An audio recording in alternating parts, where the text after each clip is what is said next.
So before I invite some folks from the capital campaign and the project management team to inform you about what the future might look like, I just want to tell you and have us reflect actually on a couple of things.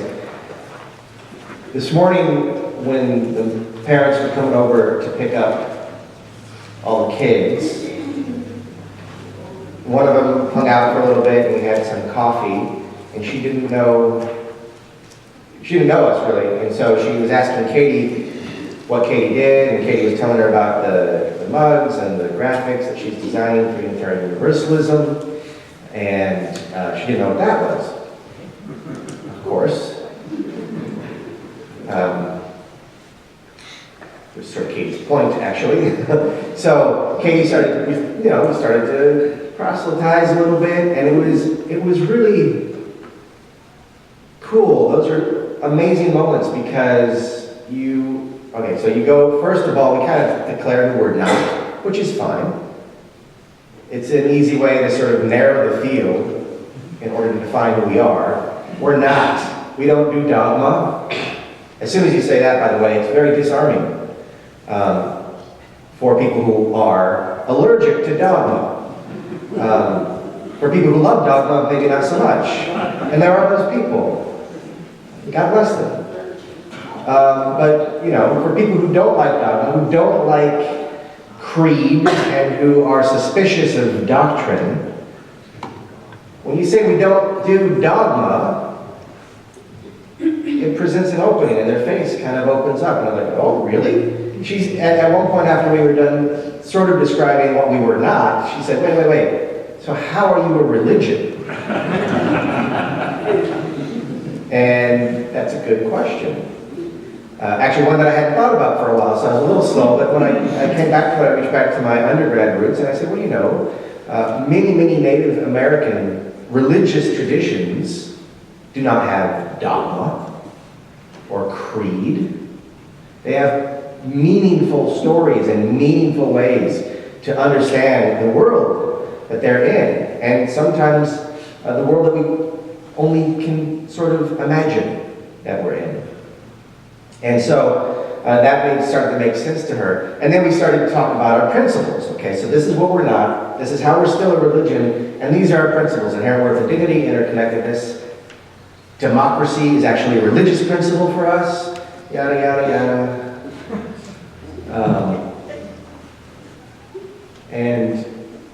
And then I started thinking, and we're a covenantal community.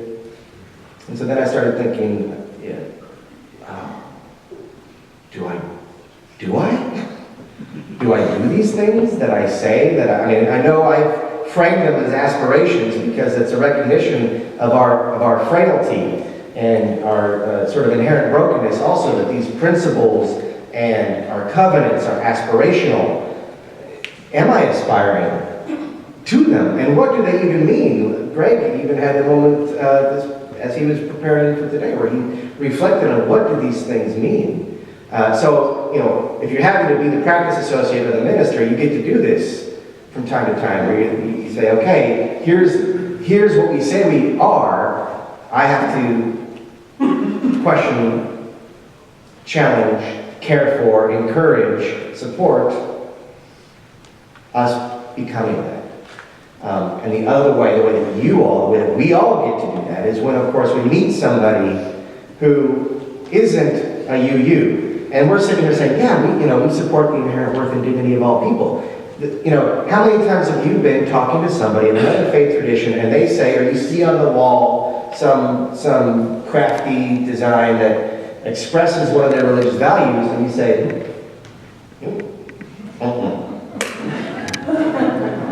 I don't see that in you. And I'm sitting here telling this woman what I believe, and I'm going, oh my goodness. Is she doing that to me right now? Am I the person who I aspire to be? And it's a really marvelous moment I mean, the answer isn't necessarily no, right? I'm not here flagellating myself in front of you all. And generally, I think actually the answer is yeah, but it's good to say, oh, goodness gracious, do I really do the things that I say that I do? Does my life live up to the crafty religious expression that I hung on my wall? Of course, we don't have those in our tradition, but I'd like us to. And if we did, would we? Are we living up to that? So I want, in the brief amount of time that I have here before I invite other people up, I want to invite you to do the same thing. And we'll do this, I'd say we'll do this from time to time in the near future, except I won't be here for 2 months, so. But I did want to ask you all to reflect a little bit on our covenant. I was not here when, many of us were not here, when this congregation wrote that covenant. And evidently they liked writing the covenant so much they gave it a preamble, with love as our guide. So that's what I want you to think about here for a moment. With love as our guide, we covenant, we promise to one another, but we do so with love as our God. And that could be a very simple thing, right? But sometimes, I mean, we overthink everything, right? So sometimes I look at that and I think, what does that even mean? With love as our guide. And so right now, I'm asking you, what does that mean? Does anybody have an idea? We're going Donahue style today.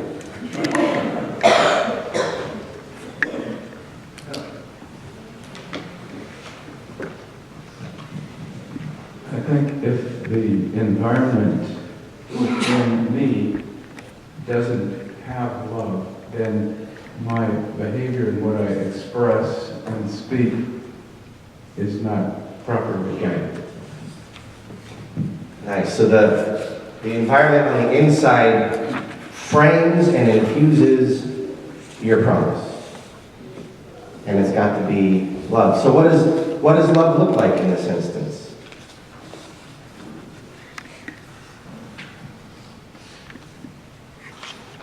I think that love is being able to put yourself in the position of the other person and try to see things from their point of view in a way that appreciates the validity of their point of view without trying to negate it, giving it its full force of lived reality for that person. So love is empathy. I mean, I probably just did not give you the full force of what you said because you said it much better. But succinctly, love is empathy in that case, right? And so that we are together. I mean, do we do that when we come together for coffee before the service and we meet together after coffee? And so this is the place to practice that, right? By the way, I mean, because you can't do it here. Where do you think you're going to be able to do it? Okay, let's take like 2 more. Well, this came alive for Alan and I this week. We were having a discussion of a perpetual issue where we felt on opposite sides of an issue and we're having difficulty seeing each other. And all of a sudden he said he felt alone, and I realized what he needed for me was to come over to his side and look at it from his heart and mind. And he immediately felt relief, and I felt a whole new way of looking at it. Rather than being opposed, I was with him in it. And it has brought us both great joy. What a way to encourage and support one another. I want to balance the room. Go over here. For the past week I've had what I call a sticky tune. Anybody understand a sticky tune? Music, an earworm is another phrase for a word that gets in your head. And it's been the Covenant song. And the part that, sometimes I wake up to it, sometimes it's just there in the middle of the day. And the part that kept coming up again is, and we begin again, again. And that to me speaks to the love that maybe we're expressing that way. We just come back again and again out of that love. So love is the thing that binds us before, during, and after all of these promises. Do we have anything from the under 40 set over here? This is the young congregation section. I don't know about the under 40 almost, but I think for me it's being aware of my judgments and biases and sitting with the emotions that come up as a result. Just whether it's shame, defensiveness, because I think if I can acknowledge those and sit with them, then I'm better able to be in a living space.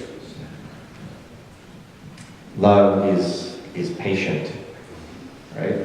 I mean, that's like the patience to wait out all those reactions that come through. Love is the thing that carries you through that moment. Okay, last one. I would say the physical aspect is a literal softening of your heart and a willingness to be open and vulnerable.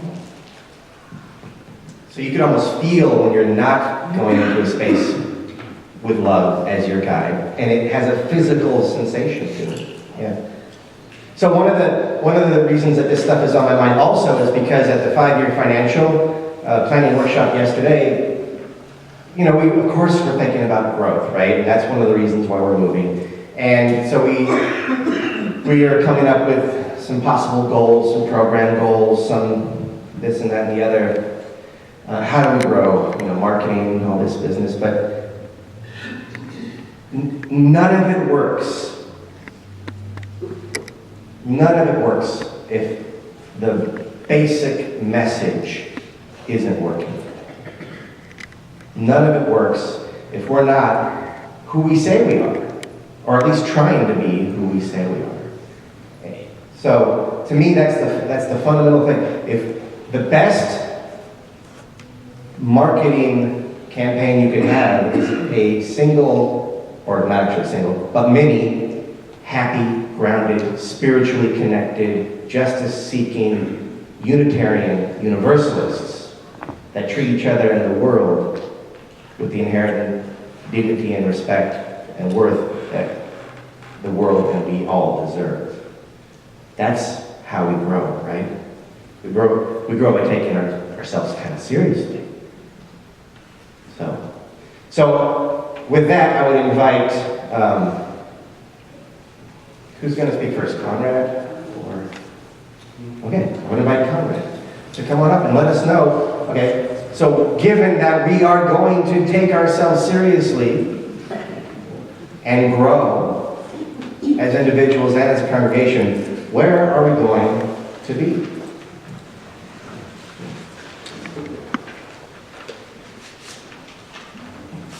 So I'm just going to talk about the money side of things, which is important because that's what opens up the possibilities of being able to make decisions. It gives us options. We had a capital campaign that started in 2016, and we actually thought about it before 2016, but that's when we really began it in earnest. And Barry Finkelstein, who we referred to this weekend doing the financial planning workshop, came here and did some studies and then came back and did some training. And we coordinated it with our annual financial commitment canvas. And a bunch of people responded and pledged about $543,000. And that was pretty close to what Barry said we could make. As a matter of fact, it was kind of right in there. Maybe we could make a little bit more, but that would really be a stretch. So when I found out that we really needed to come back to the congregation again I was willing to work on that, but I was highly skeptical that people would be ready to hear that and respond to it. But 45 people did respond to it, and that's amazing. That's amazing. That's probably close to half or more than half, I don't have the exact number, of the people that pledged in the initial push. But since December 17th, 45 people have pledged, and they pledged $236,670, which is amazing.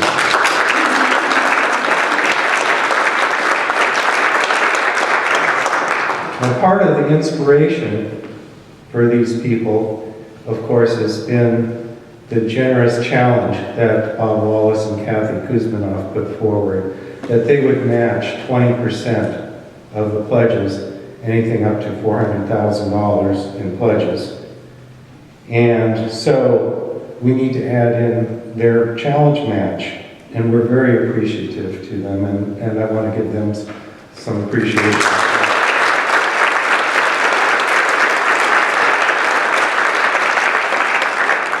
So their match at the 236,670, their match would be 47,334, which brings us to a total for this challenge period of $284,004. And you can do it in your head, or maybe you'll have to write it down. I'm not going to give you the number, but you add that to the $543,000 that we originally were able to get in pledges, and we're over $800,000 now, which is well beyond what Barry thought that we would be able to get. So that gives us some opportunities to think about things, and gives us the freedom to do some exploring. And that's where my talking ends, and Jan's begins. Thank you.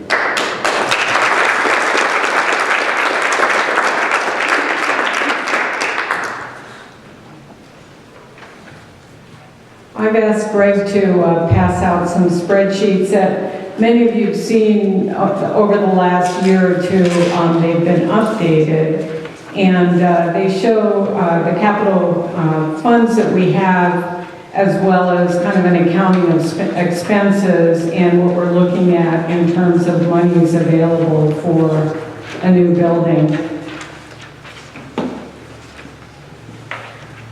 And if we don't have enough, I just ask you to share. We can always provide more.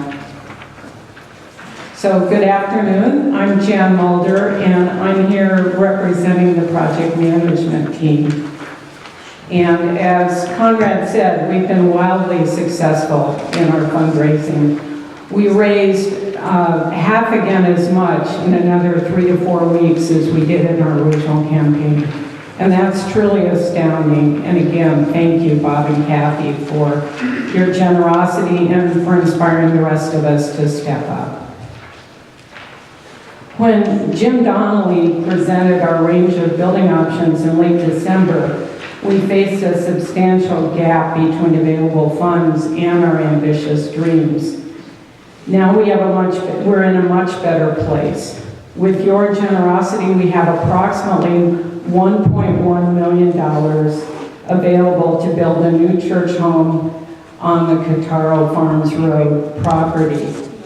And if you look at the handout, as I said, it shows the various revenue sources, funds that have been pulled out or estimated for kind of ancillary area services, and then the budget available for building and site development. Sorry, folks, this is really kind of an awkward setup with my specs here.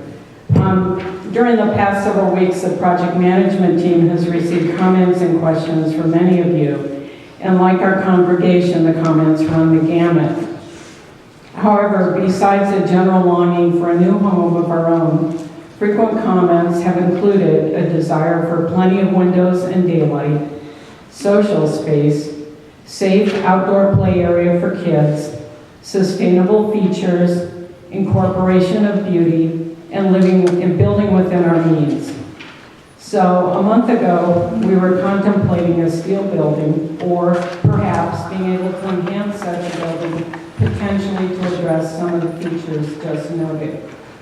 A modestly sized, architecturally designed building was certainly a financial stretch.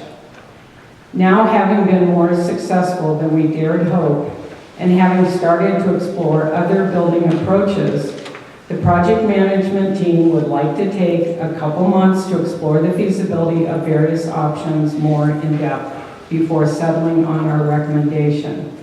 I realize that this might not make sense to some of you. Haven't we been working on this for several years now? Well, yes and no. As Kathy Kuzminoff so nicely summarized 2 weeks ago, we've taken many deliberative steps to get where we are. Most recently, we've been working with our architects and with Lloyd Construction to find opportunities to reduce costs. Now, with more money, fresh ideas, and additional input from the congregation, we think it's worth this relatively short period of time for additional review. Members have also suggested that we not rush just to do something. This period will also allow time for the board and finance committee to work on the 5-year financial plan, as Greg and Ron have mentioned, and that will help inform our decision making. We are not starting over. We are taking time to do what we believe is a responsible step for a few more weeks of due diligence. For context, Lloyd Construction estimates 14 months from the time we select a preferred path forward to completion of our new church home. During the next few weeks, the project management team will also schedule open house meetings every couple weeks or so before practice, much as we did last week. The current project management team and board plan to update the congregation April 1st on the results of our due diligence with our recommendation. Although our current team will be providing the update, it's important to remember that we're building on the considerable work of many other Mountain Vista members, friends, prior boards, and committees, not to mention input from just about everyone else. We have much to celebrate. Thank you. And I guess on a personal note, I just have to make an aside comment that for personal reasons having to do with my family, I'm stepping aside as project management lead, and Jim Donnelly, bless him, has graciously agreed to serve in that role. Thank you.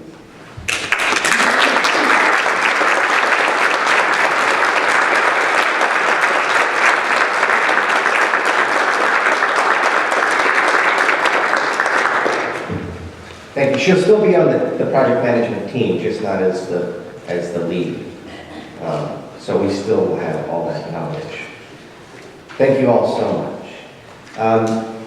So we'll close today's worship, but before we do, I want to remind you that a few weeks ago I sort of manipulated you all into pledging that you were justice activists of some kind or another. So I appreciate your indulgence there, but now the time has come to pay the piper. We have a Justice Issues Assembly after practice today, so we would love it if you would go grab your coffee, drink your coffee, and then come back into this room. Somebody will come in and try to round people up. We'll come back into this room and we'll see what aspects, what roles in activism and justice work each of you would like to commit yourself to, have committed yourself to. We'll share reflections on that and share some plans, really exciting plans that we have in the future. So, please, I invite you to rise and body your spirit and close our time together with the hymn number 124 in your hardback hymn.